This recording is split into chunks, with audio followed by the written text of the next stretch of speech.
La iluminación juega un papel muy importante en una producción audiovisual, y más en el caso del cine. En la vida real usamos la luz para iluminar y para ver. Con ver lo que nos interesa tenemos bastante. En el cine, sin embargo, la función de la luz va mucho más allá de eso.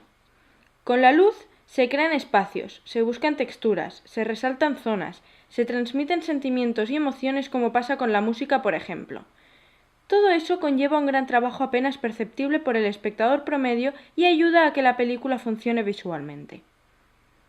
Tal es la importancia de la buena iluminación que vamos a demostrar que es capaz de transmitir al espectador con unos sencillos ejemplos prácticos.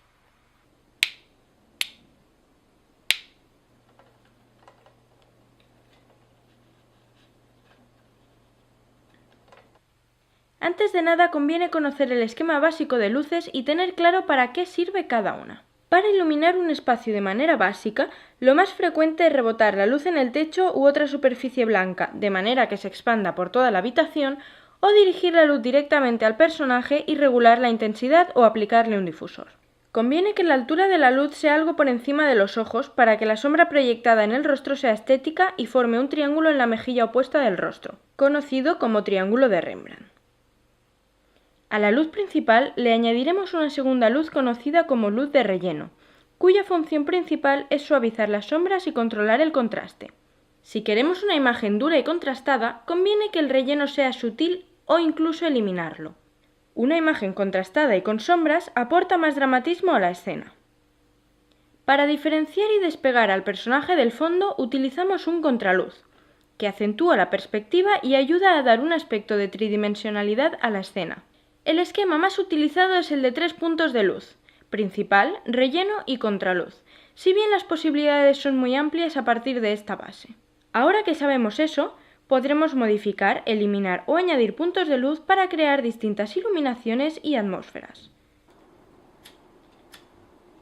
La luz puede ser utilizada como un recurso narrativo que refuerce la historia de la película a través de las funciones simbólicas y psicológicas que nos transmite. En ese caso se busca aportar un significado con la luz, incluso cuando esto supone perder parte del realismo en la fotografía.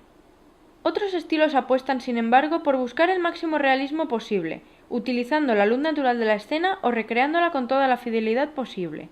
No buscamos aportar sentido con la luz, sino que funcione de manera natural.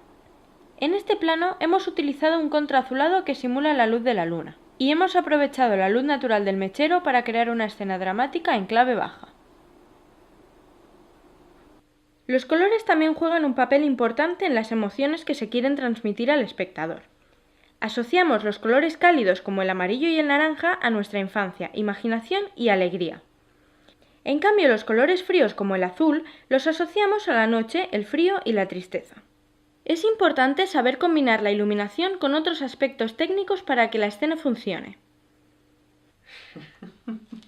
¡Soy el rey del mundo! ¡Soy el rey del mundo! En este caso, la tipología del plano junto con la iluminación puede hacer que veamos al personaje como un héroe o como un villano. Existen distintos elementos que nos ayudarán a jugar con la luz para crear texturas o resaltar zonas. Podemos iluminar el fondo de distintas maneras para crear un ambiente determinado. Incluso podemos usar gobos para simular la luz que entra a través de una persiana, por ejemplo. Utilizando las palas dirigimos un haz de luz a los ojos que podemos modificar según creamos conveniente. De esta manera podemos destacar zonas. En este caso queremos centrar la atención en la mirada. Mira, hay 3 maneras de hacer las cosas: la correcta, la incorrecta y la mía. En ciertos focos encontramos la opción de float y spot. Esto nos permite concentrar o difuminar el haz de luz y por tanto atraer la atención del espectador a ese punto. A veces también nos puede interesar destacar texturas u objetos. En ese caso, no iluminaremos solo de forma general, sino que también usaremos una iluminación especial para ese objeto. Los contraluces ayudan a hacer visibles partículas suspendidas en el aire, como la lluvia, el humo o el polvo, que no funcionarían de la misma manera con una luz frontal. De la misma manera, se puede usar el contraluz para perfilar una persona o un objeto que queramos mantener oculto. Recordad que no siempre queremos ver, sino también aportar un significado. Ya lo sé que no soy tu padre, pero si quieres seguir viviendo en esta casa, deberás hacer lo que se te diga. En la mayoría de ocasiones, una iluminación correcta ayuda a que una interpretación funcione mejor o sea más creíble. Es por eso que hay que tener muy en cuenta el tipo de escena, de personaje y tono que estamos tratando. Este lugar hace que me pregunte una cosa. ¿Qué sería peor? ¿Vivir como un monstruo?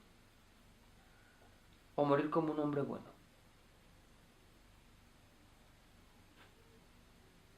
En este plano podemos ver un leve contraste en la mitad de su rostro, lo cual crea unas sombras que pueden servir como sutil metáfora del incierto futuro que le espera o la dualidad del personaje. Siempre he querido a tu madre. Jamás os haría daño a ninguno de los dos. Siempre he querido a tu madre. Jamás os haría daño a ninguno de los dos. Este ejemplo más drástico sirve para ver cómo, dependiendo del contraste de la escena, puede cambiar la intención del personaje en según qué situaciones. Hollywood te dará todo lo que le pidas. A ese boss le voy a hacer una oferta que no podrá rechazar.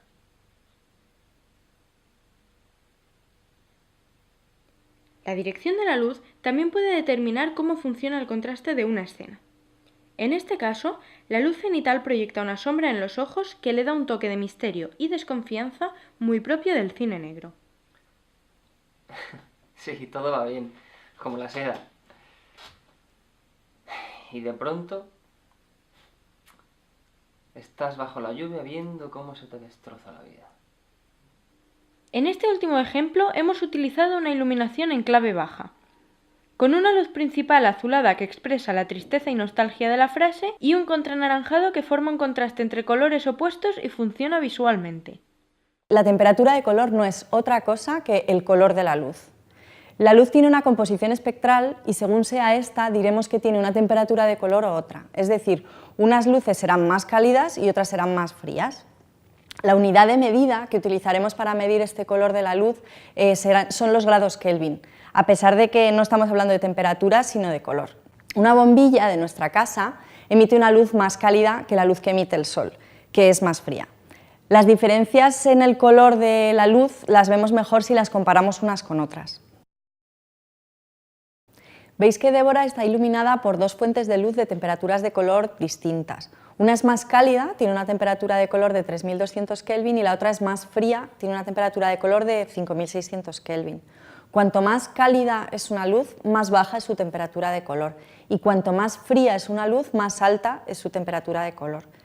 Incluso la temperatura de color del sol varía a lo largo del día. En el amanecer y en el atardecer la luz es más cálida, es decir, que la temperatura de color es más baja, y al mediodía la luz es más fría, es decir, que su temperatura de color es más alta. Un día nublado, la temperatura de color sube y en una zona exterior a la sombra la temperatura de color es aún mayor, es decir, que es más fría. Ahora bien, la visión humana es capaz de acostumbrarse a esas diferencias de temperatura de color en la luz porque el cerebro las procesa y las interpreta. Si nosotros miramos una hoja de papel blanco dentro de nuestra casa de noche con luz artificial, la veremos igual de blanca que si la observamos en la calle a plena luz del día. Nuestro cerebro es capaz de interpretar ambas luces como neutras, como blancas, ni cálidas ni frías. Pero las cámaras no son tan listas. A la cámara nosotros le tenemos que decir si estamos trabajando con una luz cálida o con una luz fría, o sea, con luz de 3200 o de 5600, porque si no, la interpretación no la va a hacer correctamente, es decir, que tendremos imágenes con dominantes de color cálido, frío o verdoso. En base a esto hacemos dos grandes grupos de fuentes de luz en cuanto a su temperatura de color, las fuentes de luz cálidas y las fuentes de luz frías, básicamente las de 3200 y las de 5600. Fuentes de luz cálidas, o también llamadas luces de tungsteno, son una vela, una bombilla incandescente, un fluorescente de color cálido o un proyector Fresnel. Las fuentes de luz frías, también llamadas de luz día, son el sol, un fluorescente de color frío, un proyector HMI, un monitor de televisión, etc.